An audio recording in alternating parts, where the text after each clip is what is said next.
Ay, lago. Ano siya, Brad? Alas 9 pa.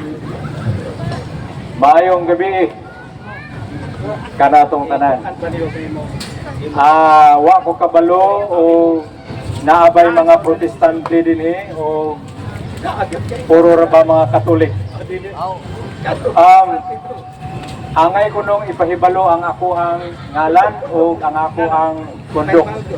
Ang ako ngalan si Hil, ang akong apelyido Bukong. Usa ka pastor, nakahuman sa 5 years nga pag-eskwela sa seminary o nakaparehistro mis among independent ministry nga gitawag og Theocratic Christian Church nga karon nagbarog sa Bakong. Dili ko makalapa sa discussion nga nahisgutan na ni Brother Dakula. Kining Dakulaa o wa ko masayog di kamis Bayawan o La Libertad na ay daghang mga kailan ako ditong lugar Dakula. Okay.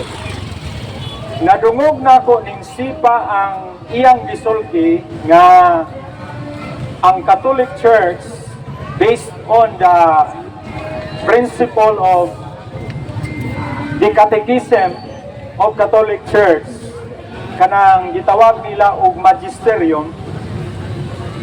Wala kunoy official teaching ang Roman Catholic Church nga simbahon ang Dios. Nalipay ko na kadungog anang mahong istorya nga wala GDI. Unya ilang gi-explain bagora nga adunay pag-venerate nga nagyukbo apan wala kuno magsimba. Aduna po'y pagsimba nga nagyukbo gihapon para lamang sa Dios nga dili pwede sa mga dili Dios o sa mga piki nga Dios. So, ang akong pangutana dinhi magsukad. Kung mauna nga dunay nagyukbo nga dili para sa Dios, ug naapoy nagyukbo nga para sa Dios, ug pasabot nato dinhi nga adunay Pangutana, bro. Wali lang sunod, wali ka pangutanan. amo dito na lang kung pangutana. Okay. Ako lang direct to the point. Direct to the point. Posible ba, pangutana na gid posible ba nga dunay mga miyembro sa Katoliko nga wala masayod sa inyohang magisterium belief nga bawal day ang pagyukbo o pagsimba sa dili Dios nga karon nagyukbo o nagsimba sa dili Dios? Posible ba nga naay mga Katoliko nga innocently, ignorantly bowing down to the Dios? Posible bang mahitabo na? Practical. Posible. Katong wala matudlo Kay daghan man mi kayo. Dili maakos sa pag-evangelize na mo tanan. Dili maakos sa mga pari. Labi na to og tuwas layo. Posible na. Pero wa na magtug-an, brother, nga nasayop ang pagtulunan sa simbahang Katoliko. Kadturang tao nga walay kasayuran sa pagtulunan sa simbahan. Kadtong wa pa maabot sa pagtudlo labi na tungod sa kalayo o labi na tungod lisod nga lugar. So naay mga case niya na. Mao na ako ikatubag pero pipila lang na.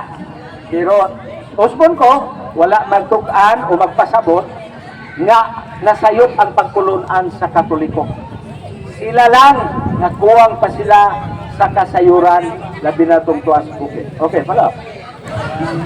Okay? Kinsay nakadungog sa tubag. Posible o mahitabo gayod nga dunay mga wala katudloy nga mga Katoliko nga nagsimba innocently, unknowingly, wala sila kahibalo apan nagsimba sila sa Dios. Klaro, tinaw. Yes. So, og tinuod pa ning Roman Catholic Church nga iyas Ginoo ato na ning hunungon kay naa di ay mga nabitik. Pangutana. Nabitik. Naay nabitik. So So, mangutan ako. Wali. Okay, mangutan ako. Kung tinuod pa nga kamo iya sa Dios, uyon ra ba sa inyong konsensya, dili ba mo maluoy sa mga tao nga mahinukman unya sa silot tungod sa pagkawalay alamag nga nagsimba sa rebulto?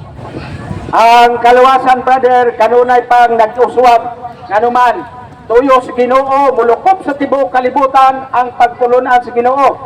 San Mateo 28:19-20, o kini nagpadayon pa kay wala pa malukop.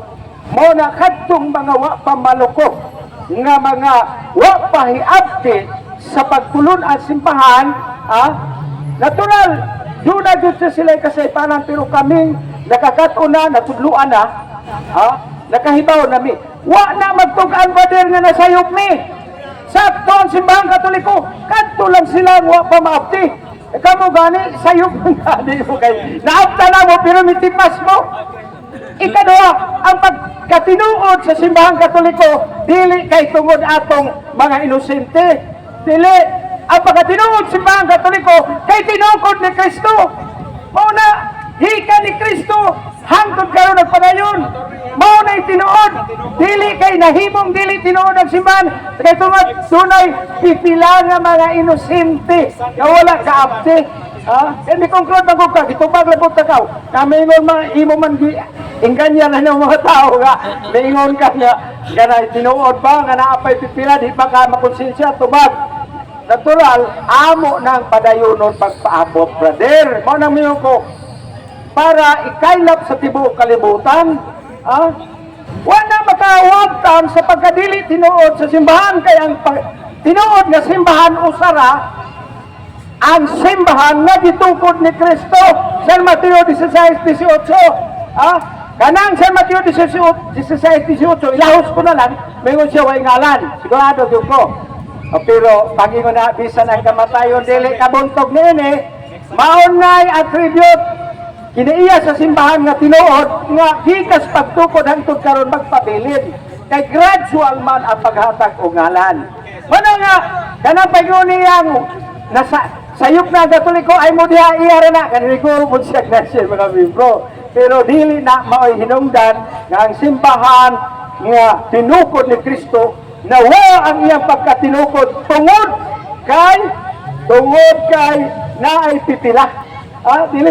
Ang tinuod nga simbahan, timbana na to, katong tinukod yun ni Kristo. Dili ka ni tinukod, iyang i-pronounce na diya, ganiha, bago lang ang iyang pundok. Bago lang ang ilang pundok, bago lang na rehistro. Kung saan mapagkatinuod na, o gi-compare sa Katoliko, naunsa naman ni noon, kadakong lalis na. Okay, pangutana ha, ayaw. Kanang kuan kay na rehistro bago lang maong dili tinuod. Sige lang, isgutan nato na next Sunday.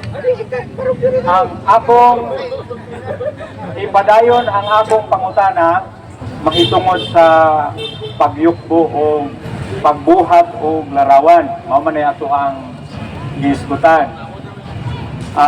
Sakto nang inyo ang isulti nga walay official fixing ang Roman Catholic Church anang may tungod sa pagsimba o larawan. Akong itag sa first cousin ako pari sa Roman Catholic Church, ordained nga pari. Pagtestimonyo, Brad. Siya ning sulti, di ba sa nila mubura? Ayaw. Nga dili yun pwede ang pagyukbo o larawan. Question, kay ako ratong nabay ko ang lamas ning mga sudan. Ato po labas na gamay. Wali naman ka, bro. Okay, question. Hindi naman akuan. Mutuo ba mo nga ang Diyos sumala sa 1 Timothy chapter 1 verse 17?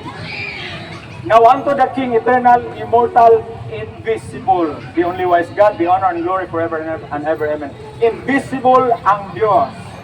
John chapter 1 verse 18 lagi mo din wa gyud nakakita og Dios gawas lamang sa anak nga naa sa sabakan.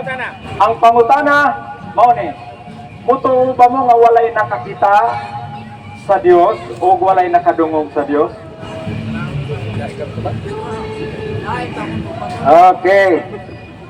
Wa kunoy nakakita sa Dios.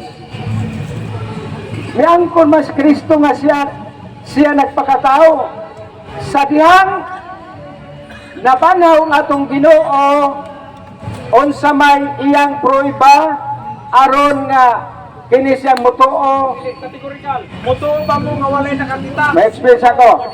Ay, ang atong tubag, butuo ba mo buhay nakakita, may ingon. Makakita na kay nagpakatao. Ano ba si Kristo? Glasya 4:4. Nigipadala siya ang buktong anak si Kristo nagpakatao. Diya sa kababay. Onya, kining Diyos nga nagpakatao sa Sanuan 1:1 sinugdan ang pulong kabon sa Diyos o ang pulong Diyos. So kining pulong si Kristo nasa sinugdan pulong nagpakatao sa 14.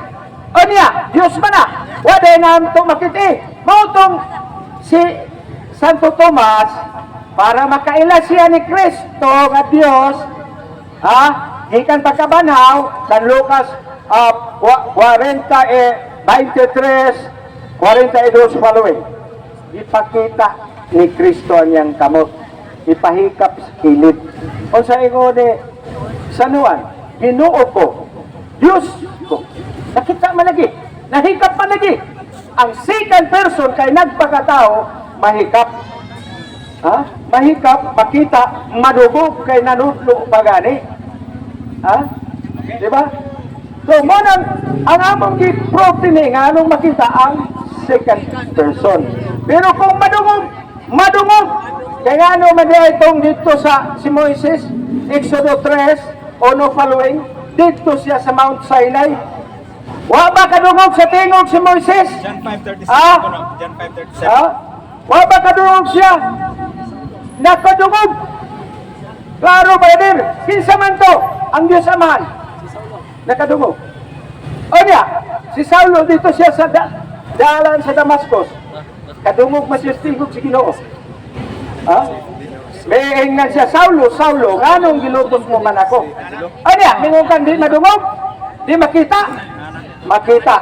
Ang first person makita. Kaya nagpakatao. Ni Buha o lawas ni Beren Maria, Hebrewanon 2:14. Mao na brother. Kanang imong pangutana, nagtuo ka siguro di makita. Sorry kayo, kaya among napruba na makita. Follow-up question. Ang tubag tungod kay nakita si Ginoong Jesucristo, nakita ko ang Dios. Sakto ba? Akong isulti ninyo ang nakita dili Dios, apan ang Dios dili makita. John 5:37. Ang Dios dili madungog, dili makakita, usalay nakadungog ang natao. Ang pag-ingon din na sa Juan 1:1, ang pulong Dios, di ma pwede na nga ikaw gani. Ang imong trabaho, brother, pangutana kay taas na among rebatal nun. I-rebatal nimo. Kaya, pero kung gusto ka mo pabarog ko no nga, pabarog dire ko no, nga, atagan ka na mo 6 minutos. I-probar nga ang Diyos, wag nakadungog, wag